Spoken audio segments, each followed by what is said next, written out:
Mr. President, typically, legends emerge long after individuals or events they commemorate have passed into history.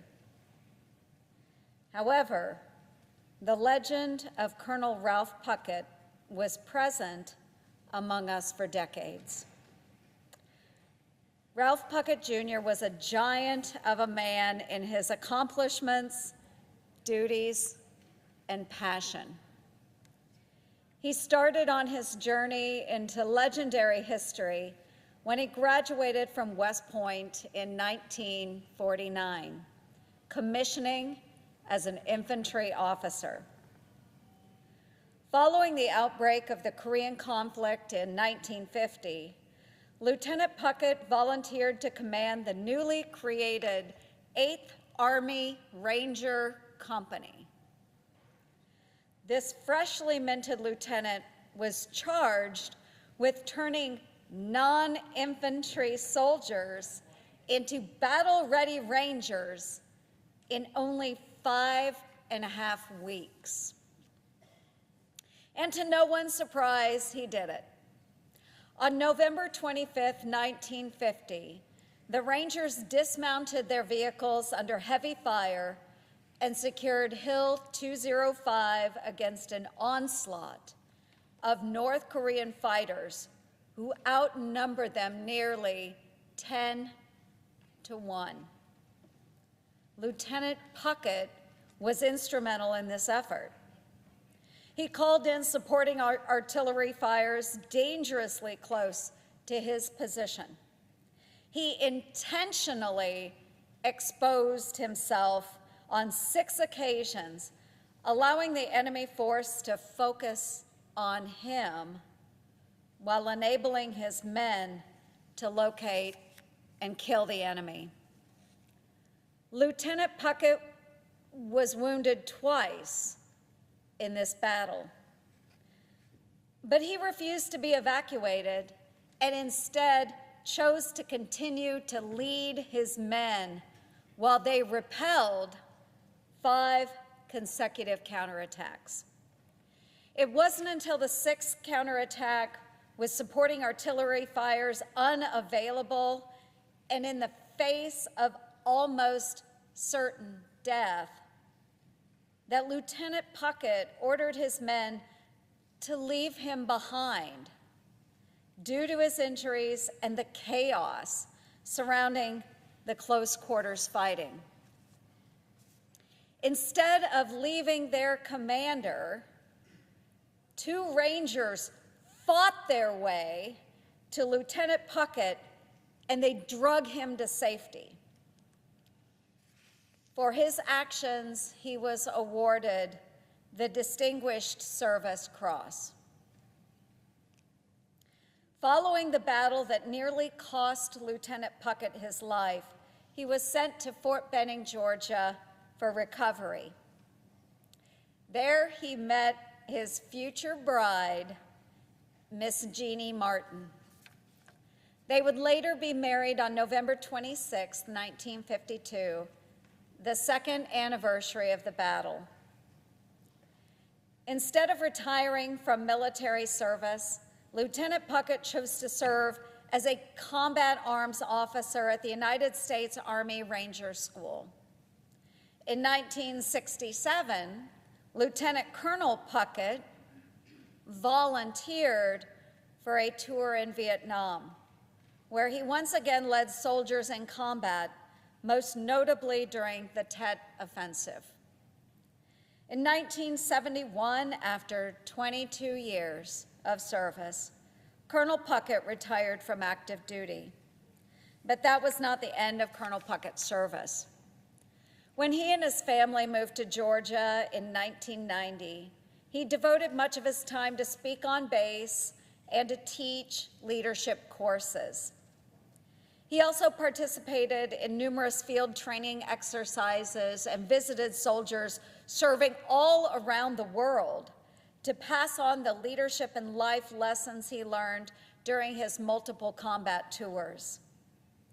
Colonel Puckett's influence extended to virtually every senior infantry officer and non-commissioned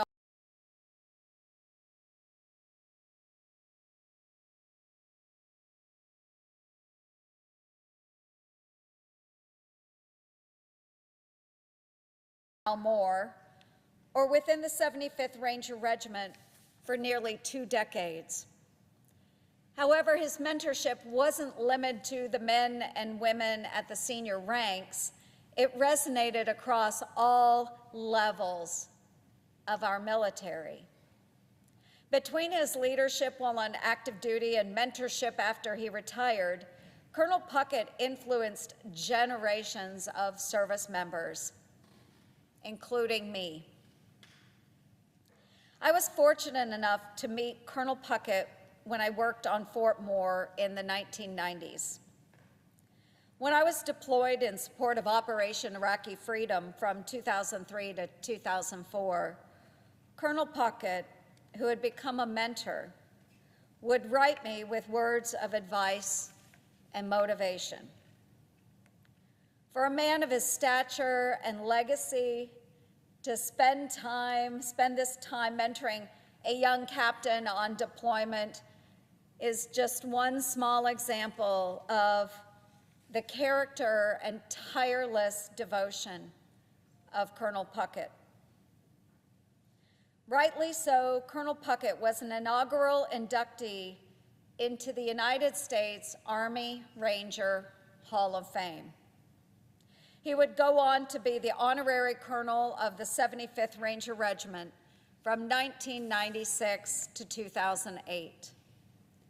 And on May 21st, 2021, Colonel Puckett's Distinguished Service Cross was upgraded to the Medal of Honor in a White House ceremony that I was very, very privileged and fortunate to attend. Mr. President, Colonel Puckett lived a life of devoted service to our nation. His military awards include the Medal of Honor, the Distinguished Service Cross, 2 Silver Stars, 3 Legions of Merit, 2 Bronze Stars with V device for valor, and 5 Purple Hearts. In addition, he has the Combat Infantryman's Badge with Star, Special Forces Tab, and Ranger Tab. Colonel Puckett was a legend of a man, a legend of a soldier, a legend of a ranger, a legend of a husband, father, and grandfather, and a legend of a citizen who knew no limits to serving his country.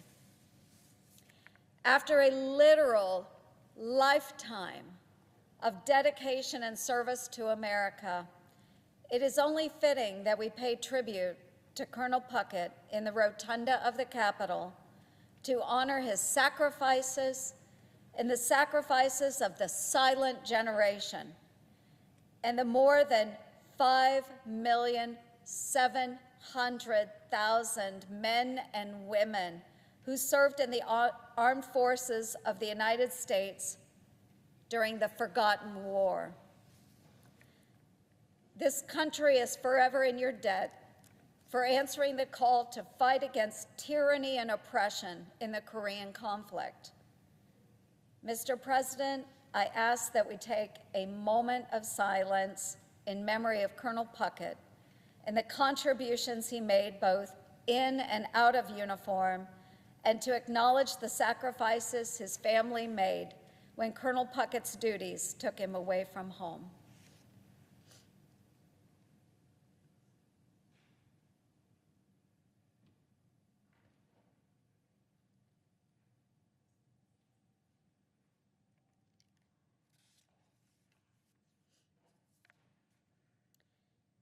Mr. President, it has been a privilege and an honor to know such a man and to have walked in the footsteps of giants who have come before, giants such as Colonel Ralph Puckett, Jr. May he rest in peace. Rangers, lead the way. Thank you, Mr. President. I yield the floor.